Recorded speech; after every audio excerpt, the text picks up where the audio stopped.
muchísimas gracias por estar acá. Discutimos mucho, pero durante años, el tema de que Paraguay necesitaba un Ministerio de Economía y Finanzas. Y como la gente no acababa de entender qué era que iba a hacer esto acá, porque teníamos una Secretaría Técnica de Planificación medio escondida ahí que no acababa de... Y un Ministerio de Hacienda que era casi como un representante de la figura recaudatoria, ¿no? Como nadie sabía lo que había detrás.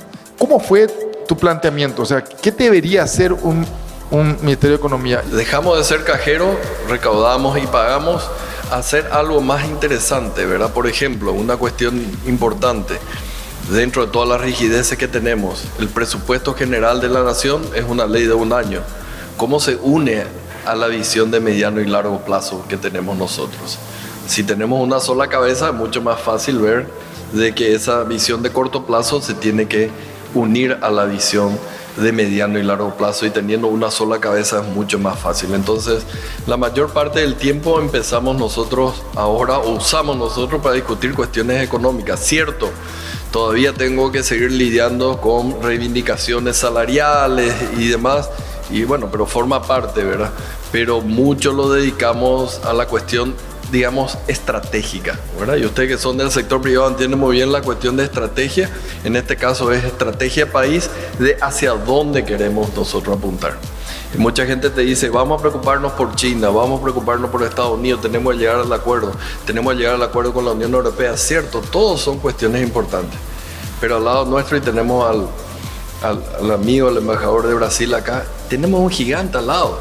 O sea, sí, preocupémonos por afuera, pero ¿y por qué no seguir apostando por esta estrategia ganar con Brasil, en donde nosotros nos insertamos en la cadena productiva de Brasil? Entonces esas son cuestiones de estrategia, y eso es lo que hace un ministro de Hacienda. Esa es la importancia de tener un Ministerio de Economía, la visión estratégica económica de un país. ¿Cómo hacer que el PGN, que es el Presupuesto General de la Nación, tus recursos, lleguen de alguna manera lo más eficientemente a la población? Dan una visión, ¿cómo vos ves que son estos desafíos y qué margen te queda? A mí me gusta ser bastante realista en las cuestiones que me tocan enfrentar. ¿Y a qué me refiero? Yo creo mucho en la evolución, yo no creo en una revolución.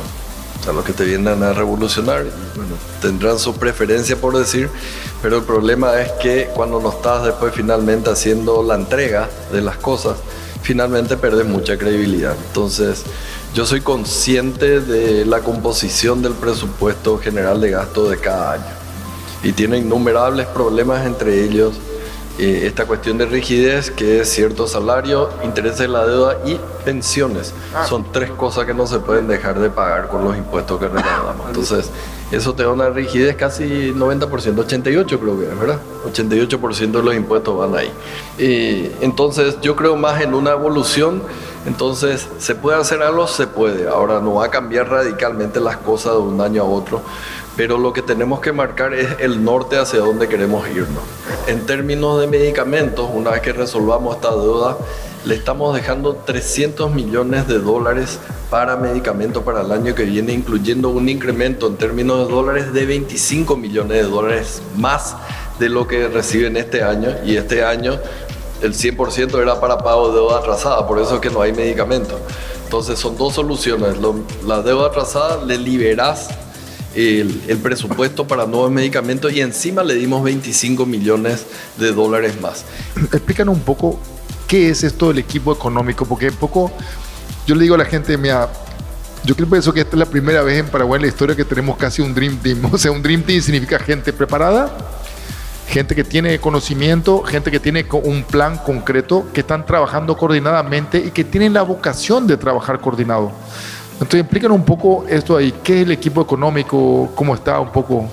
En teoría era un gran esfuerzo de coordinar diferentes políticas que entre todas están interrelacionadas, ¿verdad? Porque, por ejemplo, el Ministerio de Hacienda antes, que de cierta manera se preocupaba con el crecimiento de proveer recursos, no podía, digamos, no hablar con el ministro de Obras Públicas, que debe ejecutar las inversiones públicas, que va a tener un impacto en el crecimiento, ¿verdad? O el Banco Central no podía estar ausente en una discusión en donde los ministros gastadores, digamos, sin ser peyorativo, hablaban de gastar más o el ministro de Hacienda hablaba de romper la ley de responsabilidad fiscal cuando que eso tiene impacto en la cuestión de la inflación. Entonces es un foro, digamos, donde están los ministros que básicamente de una u otra manera tiene su impacto económico macro, digamos, en general.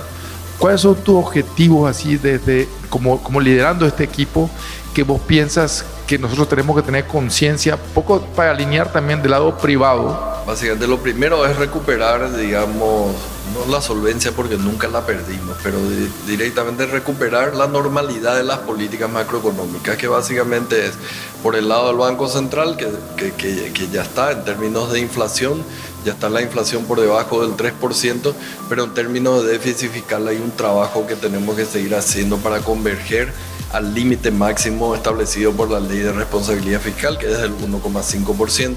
Nosotros hemos presentado la propuesta de convergencia para el 2026. Entonces, la recuperación de la normalidad macroeconómica es fundamental. Pero ¿cómo vos ves el tema de que Argentina realmente, la economía de ellos, tiene desafíos que van a producir asimetrías muy grandes hacia nosotros?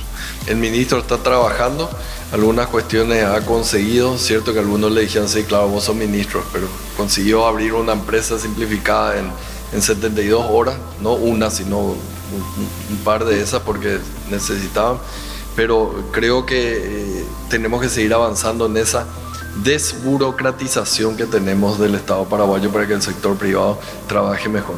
Incluye eso también facilitarle la vida a los que vienen de afuera. Ahí hay que hacer un balance, ¿verdad?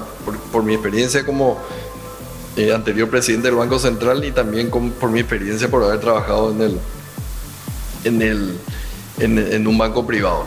¿Ustedes se han planteado en algún momento ante la ayuntiva que tenemos con el tema de deuda, necesidad de ampliar infraestructura, se han planteado algún modelo parecido al que siguió Perú?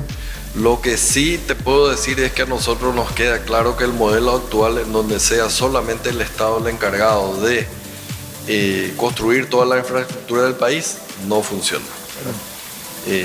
La APP se durmió mucho tiempo, por lo menos 5 años, ¿verdad? Porque la última se hizo de Ruta 2 y ahora recién se está empezando a mover para Ruta 1. Entonces, ese es un modelo que nosotros queremos apostar, y en un concepto amplio. ¿Cómo está Paraguay respecto al intercambio de información con otros países? Es que estamos en el acuerdo de la OCDE de intercambio de información fiscal. Entonces, en ese sentido, nosotros estamos muy bien ahí con la OCDE, la cuestión de intercambio de información, ¿verdad?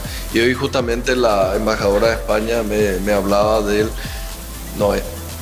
pero no es intercambio de información, el acuerdo de doble tributación con España, ¿verdad? Que ya nosotros estamos más avanzados que ellos. Muchísimas gracias a todos, señores, que tengan una buena tarde.